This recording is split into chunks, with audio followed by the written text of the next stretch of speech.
ہنا بی بی السلام علیکم۔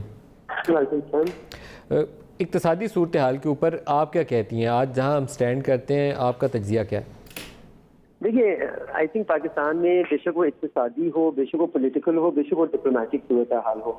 جو ہمارا المیہ ہے یا جو ایک ہوتا ہے نا سینٹی کے ساتھ آپ کیوں کسی چیز کے بارے میں نہ تجزیہ کرنے کے قابل ہے نہ کچھ اور سوچنے کے قابل ہے، کیونکہ ہمارا اگر تو یہ اکانومی اور یہ پالیٹکس اور یہ ڈپلومیسی ہماری اور کشمیر جیسے ایشو پہ بھی بیانات کے زور پہ چلنی ہوتی کس نے کیا کہا، پھر تو سب کچھ بہت اچھا ہے۔ پاکستان میں دودھ اور شہد کی ندیاں بہہ رہی ہیں اور دنیا میں ہمیں بتایا جاتا ہے کہ جی پاکستان نے اتنی کبھی ترقی نہیں کی جی اپنی کتنی کرے۔ جب ہم پبلک اکاؤنٹس کمیٹی میں فار انسٹنس ذرا ڈیٹیل میں جاتے ہیں اور ان سے پوچھتے ہیں کہ جی آپ کہہ رہے ہیں آپ نے بہت ایفیشنسی لے آئے ہیں، آپ صرف ہمیں یہ فگر بتا دیں کہ سرکولر ڈیٹ پاکستان مسلم لیگ کے دور میں کتنی تھی اور آپ کے دور میں کتنی ہے،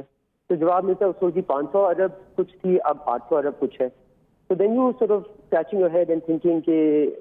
یہ آپ پھر ایفیشنسی کہاں پہ لے کر آئے ہیں۔ تو باقی آپ نے یہ کہا، دیکھیں سب سے زیادہ اپوزیشن کو کیا اس چیز پہ جے آئی ڈی سی پہ اگر کوئی بنتا تھا کہ جی ہمیں نہیں مل رہے مراد، لوگ ہمیں نہیں پے کر رہے ہیں، ہم ان کو 50% کی آفر دے رہے ہیں، لوگ آئیں گے، take it through the parliament, take it through parliamentary committee, not the parliament, I mean standing committee. لیکن ہنا بی بی یہ جو G I D C gas infrastructure development cess ہے 225 ارب کا جو معاف کیا گیا ہے، اس کے بینیفیشریز کون ہیں؟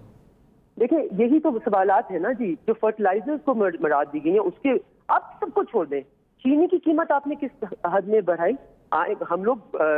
مظفر گڑھ میں بہت بڑا شوگر کین گروئنگ، مطلب وہاں پہ تقریباً ہر فارمر بیچارہ وہ بے شک اس کے پاس 2 ایکڑ ہو، بے شک اس کے پاس 20 مربع ہو، شوگر کین اگر آتا ہے اس کی تو قیمت کم ہوئی، ٹھیک ہے۔ آپ نے یہ شوگر کین کی قیمت، شوگر کی قیمت کس خوشی میں، کس کو خوش کرنے کے لیے، کس کو مراد دینے کے لیے کیا ہے؟ اور ہمیں بتایا جائے یہ تو نیا پاکستان ہے، اس میں تو سب کچھ بہت اچھا ہو رہا ہے۔ وہاں پہ دیکھیں آنیسٹلی جس قسم کی پولیٹیکل وکٹمائزیشن اور ہراسمنٹ اور کمپلیٹ اوبلیوین، مطلب آپ کسی پالیسی میں جائیں،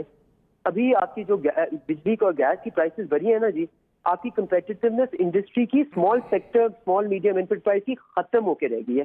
لوگ یہ کہ اب سوچیں کہ ہم اپنے بزنسز کو کس طرح مرنے سے بچائیں، ختم ہونے سے بچائیں۔ آپ کوئی پاکستان میں دھندا کر کے کام کر کے دیکھیں تو صحیح، پھر آپ کو پتہ چلے گا۔